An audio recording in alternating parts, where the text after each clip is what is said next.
Hey guys, what's up? It's Tim Michael from TimMichaelArts.com, and I'm going to do just a brief speed paint sort of tutorial for you guys.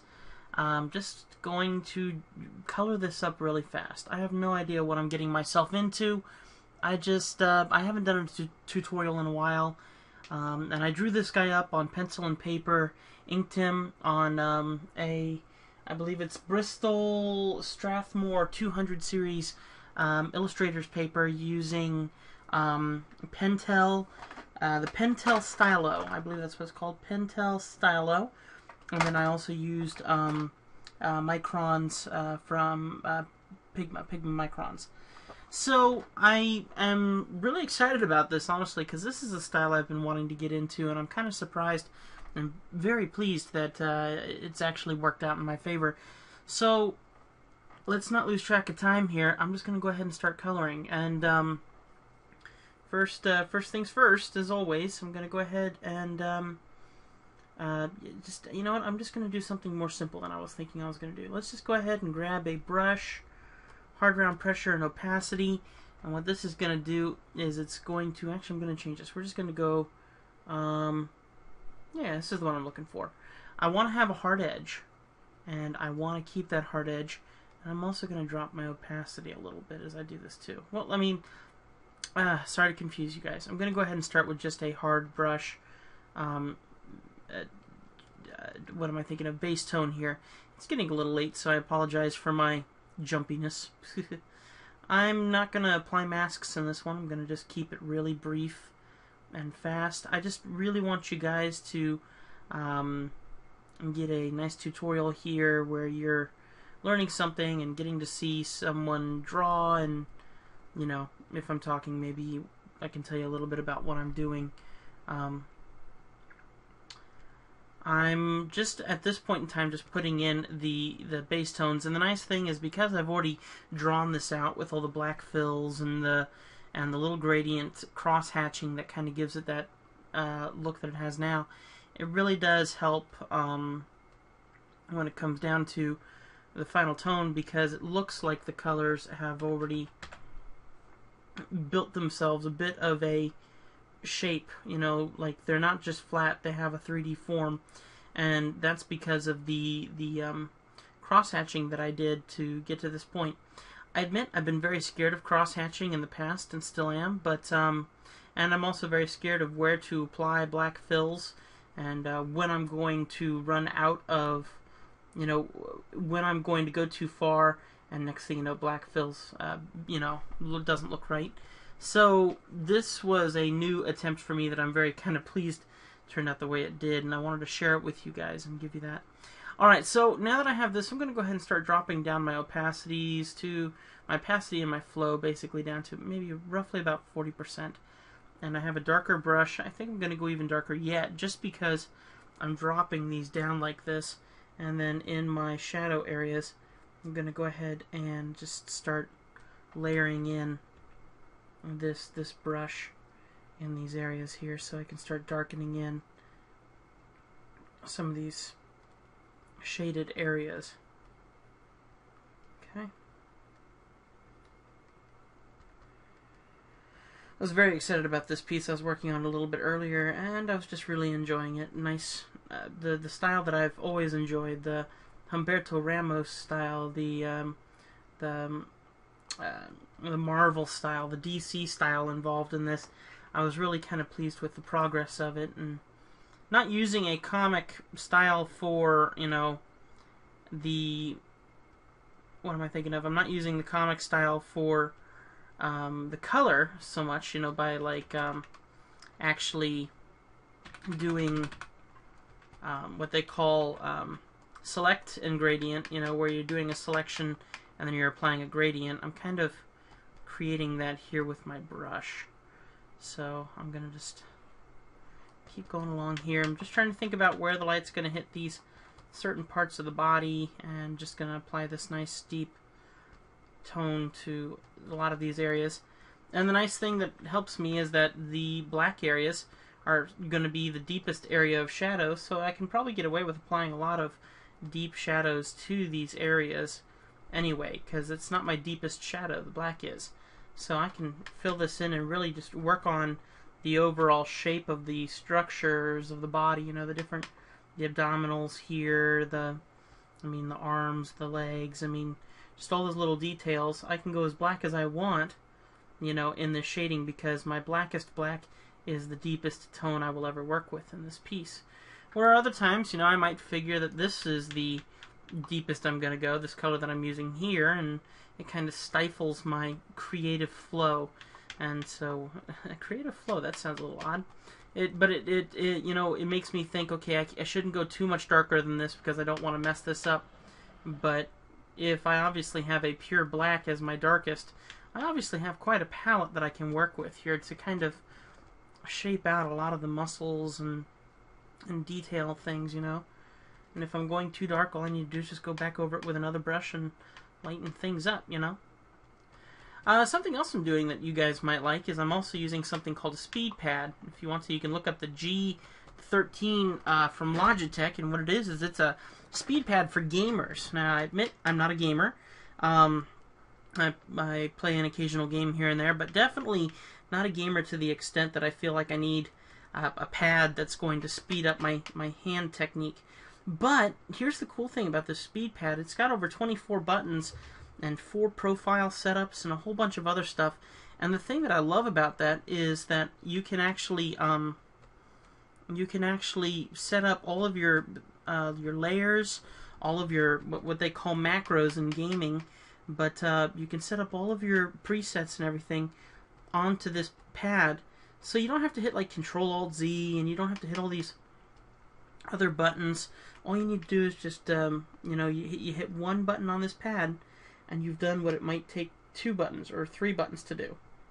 So it really speeds up the workflow, and I'm a big fan of making the workflow speed up as fast as possible. You know, I want to make sure that I'm getting work done quickly and proficiently. You know, because I admit I take a lot of breaks while I draw. You know, you don't want to wear yourself out. So I'll take a lot of breaks and I'll do other things. You know, or I'll work on other art pieces, or you know, whatever I want to do that's going to help me, you know, in the moment, try to keep my head in the game, but at the same time give me rest, because I've been told I'm a workaholic, and I don't think I'm a workaholic so much. I just really enjoy what I do, you know. But hey, if you're being told you're a workaholic, that means that someone needs your attention, and stop what you're doing, go spend some time with them, make sure that they're feeling, you know, like you love them and care about them, and then get back to what you're doing, you know. Make sure the people in your life are first, and you know, if they say you're a workaholic, well, they're probably right, and you should probably do something about it. It's not going to hurt you to take a break for a little while and make sure that you spend some time with the people that you love. Anyway, I think that that's going to do it for the first layer. And as you can see, I've only done 2 tones, and he's starting to take on a little bit of shape and such. So it's going to go ahead and maybe move in with a 3rd tone, maybe a bit more orange and brown involved here. So I'm gonna start working on the deeper areas now. So just thinking about where those deeper areas are going to be specifically here, as muscles overlap each other, and basically what I want to do is I want to stay within the confines of the colors that I've already put down. So I'm not going to go, if I'm going to cut into this like this, it's going to make it a very hard edge. I don't want to do that. And since I'm not working with a soft brush, because I like working with a hard brush, I want to create a gradient by using a step, what I would personally call like a step down painting technique, where I'm going to paint only in the darker area, so that way I'm not affecting my gradient that I'm creating, my rough gradient. And really, if I wanted to, I could just blend all this out and have a finished piece, and you know, the gradients would work themselves out because I can use the blender brush or something like that. But I really actually kind of like this hard brush painted look, and that's what inspires me quite a bit. So I'm just gonna keep hammering away here at this and keep working on these little details. I mean, we're already at 9 minutes. Okay.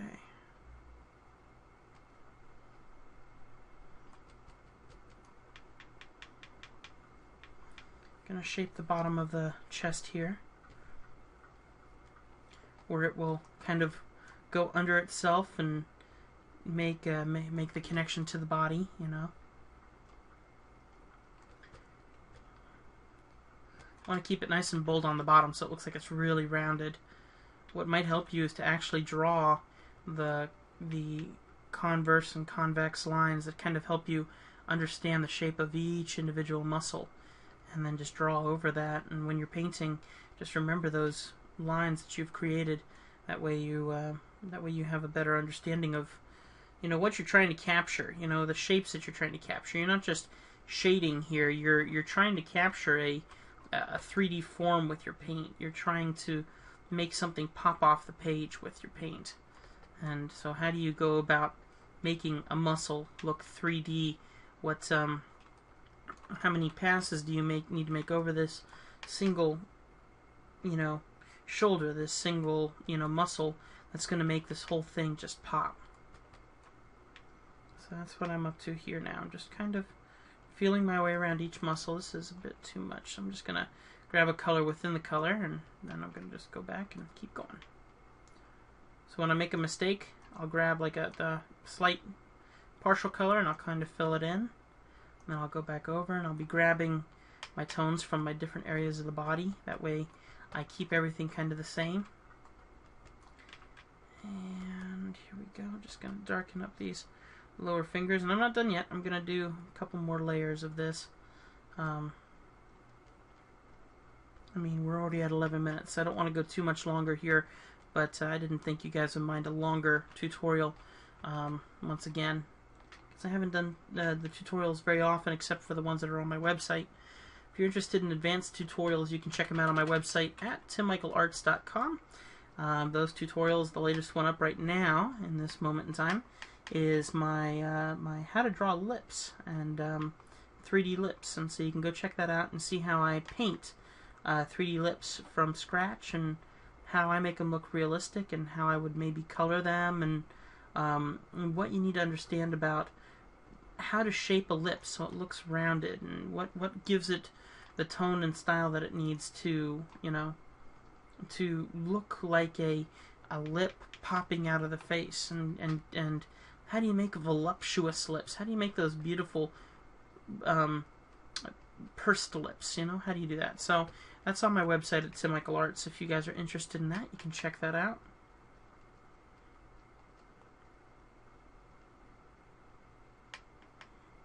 I'm kind of going as fast as I can here. I got a work day tomorrow, so I want to kind of keep this brief and fill this stuff in. This is just my fun for tonight, and then I got a lot of work I need to continue on tomorrow after I get done with work at the theme park. So I'll be home and start working again.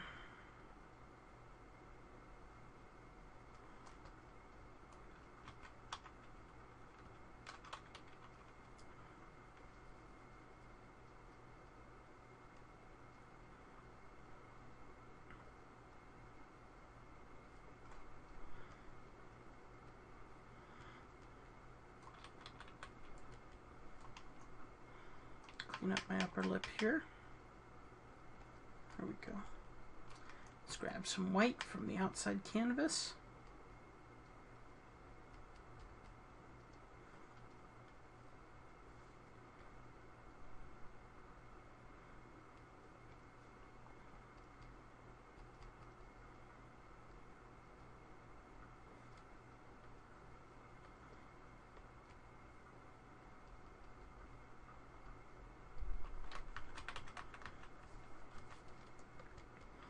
Starting to look like a lot of 3D form now, which is definitely what I want. So I'm going to go ahead and grab that and go even darker. This is going to be really where I'm going to get into the dark stages. So I really don't want to do too much other than, you know, getting these really dark areas. I might bring up my opacity a little bit.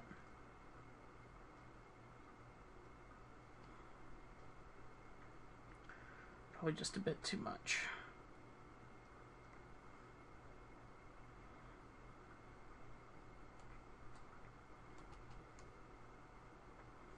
So yeah, this is just so you guys can see my process. Yeah, and this is sketching. This is speed painting. So this is me going, at a nice speed. I'm not trying to go as fast as I can, but I'm not taking my time either. This is, okay, if I messed up, I just go back and fix it. But, I mean, I'm just trying to have fun. I'm trying to stay loose and just do what I choose.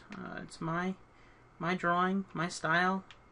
I'm developing it, I'm creating it, and people can judge it as they like, but I just want to do it fast, come up with a nice concept, maybe put it to the side, develop it some more later, you know, and see what I come up with at a certain point, you know, but for now, it's just to have fun. It's just to, you know, build up my understanding of muscles. I mean, that was my main reason for starting this, because I saw a style that I really liked on DeviantArt, and it really inspired me. You know, it was a very small arm, big forearm style, and I really liked that. So I sat down and I thought, you know what, I bet you I could do that. And I've been trying for the past 2 or 3 days without much success, and tonight I hit the jackpot. You know, and that's how it works for me. You know, you keep practicing until you hit the jackpot, and once you hit the jackpot, you know, then you're good. You know, just keep plowing on from there. So I know I've started something, and I know I can continue something. Now, how do I build up this technique to be mine? What makes it special for me? Admittedly, what brings more attention to me through my fans? You know, what do they like in my artwork? What would they like to see more in my artwork? You know, what structure, what technique, what gets that attention? What makes it eye-catching and appealing? You know.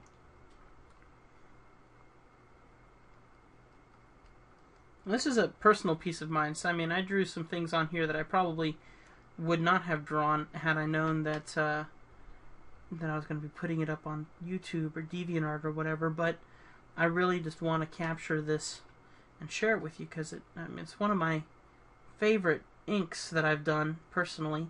And I inked this on paper, you know. And I mean, this is how it looks once you scan it into the computer on a basic scanner, you know. So I mean, it might look a little grungy, but once you start coloring it in, if you put in your tones correctly, it's going to look great. I mean, it's going to pop. I mean, I'll go to work tomorrow, I'll take my sketchbook with me, and I'll start developing this out more. I'll try other characters with this technique. I'll try, you know, more muscle structure. I'll try different poses. I mean, this one was kind of a wrestling pose, you know. I was watching some wrestling on YouTube, and I thought, you know what, this is a good time for me to probably go ahead and try and develop out, you know, a bit more of my muscle structures. So watching these guys wrestle, I thought I'll go ahead and develop this out and see what happens with this, since it's all fake anyway.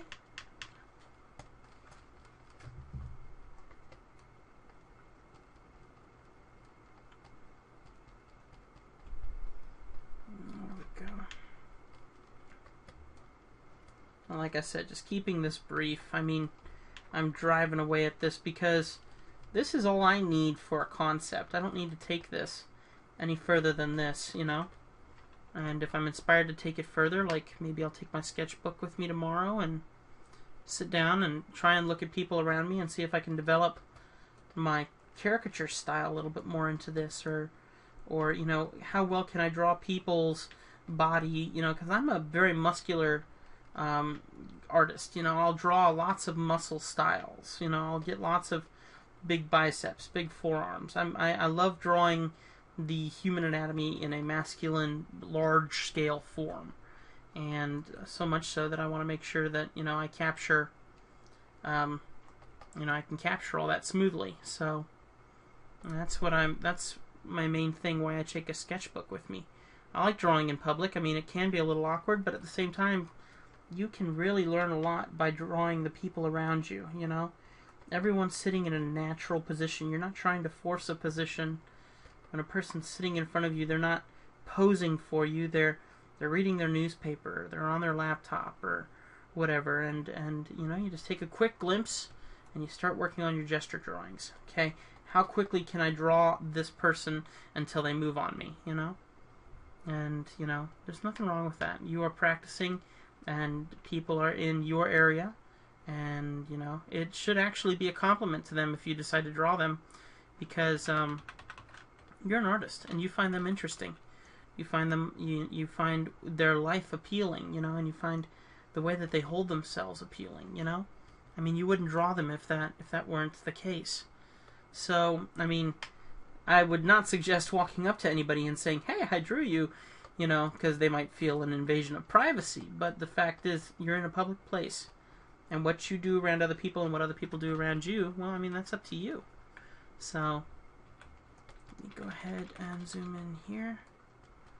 And grab this white from the eyes.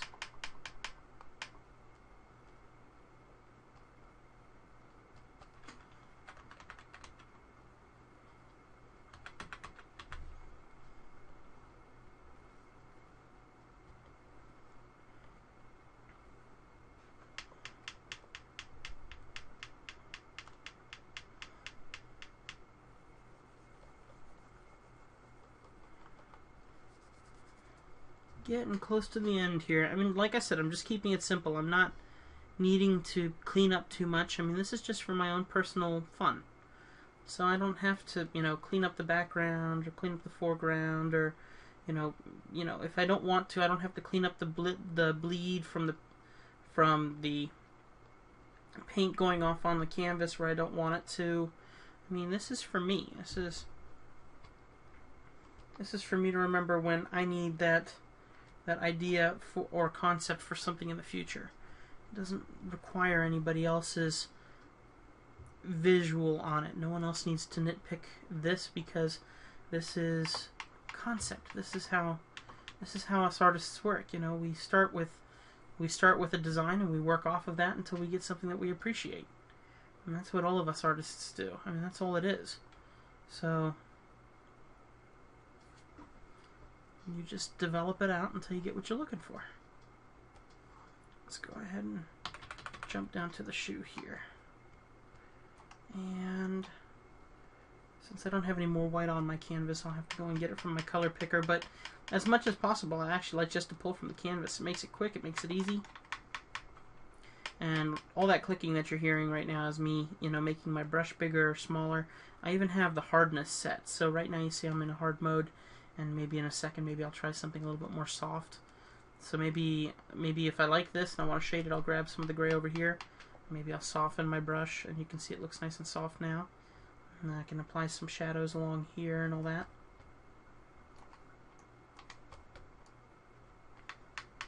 Okay, nice hard brush. And the opacity sets at 44% still, so it's, you know, if you want to, you can push harder, you can paint, you know, over again and again and again by clicking down with your pen, or you could just bring up your opacity and your flow and you're fixed, you know. It's up to you how you want to handle that. I mean, you're going to wear out your nibs faster on your tablet in certain cases, but that is getting really close to being done. I'm really liking it. I am going to try and clean up my edges just a hair, and that's really easy to do. I'm just going to grab my eraser and quickly just go along these different edges, and since I have a really large black outline on the character himself, I thought that would look good to put a really heavy definition line around him. I think it would separate him from layers and around him and stuff like that. It makes it a lot easier to go ahead and just erase all this extra chunk, you know. Something else, if you scan some work into your computer and you're using the stylo, it's a really good pen when it comes to inking. The lines become very nice and quality clean.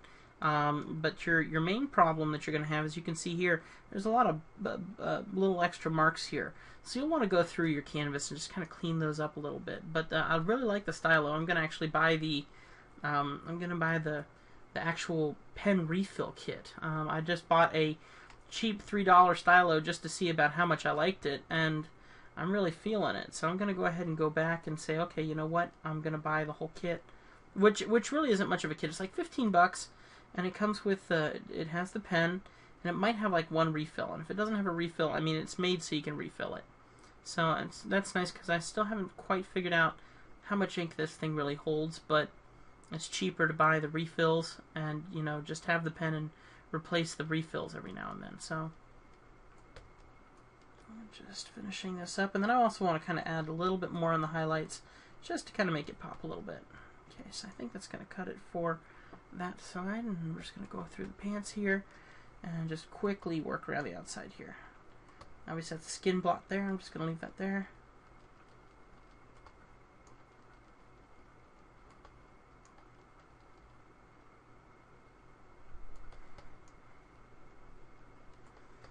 Okay. Work my way up the legs. And like I said, if you wanted to, you could take a you could take the blending brush, or maybe your one of your mixer tools, and take it and just blend everything together, and you're going to get a nice clean gradient. Or if you're like me and this is just for concept, then maybe you might like this and you just go with this, and you just have those nice hard shadows and nice hard color transitions so that one bounces into the other instead of gently flowing into the other. I kind of like that. I feel it has a concept comic feel and approach that I really appreciate. Obviously this is a new style that I'm trying, so I'm really appreciating the look between the two. Okay, so that kind of fills that out a little bit. Let me go ahead and just add a little bit more in the highlight area by selecting this, going here, and just reaching for something a little bit more powerful. And I'm going to just drop this down a little bit and just apply some very simple rugged highlights in here. Don't have to be really detailed, just keep it light. And the more you apply these hot highlights, the more you're going to maybe make his skin glare a little bit more. So maybe if he's sweaty, you want to apply more on the body. If he's not as sweaty, then you want to lessen up on the highlights on the body and things like that. So the more I do here, the more wet or even metallic he will look. So I need to be careful about how far I take this. And it's just a little dab will do you, if you know what I mean. You're just going to apply little marks here and there, and you're just going to build it out slowly. And let's see. Oops.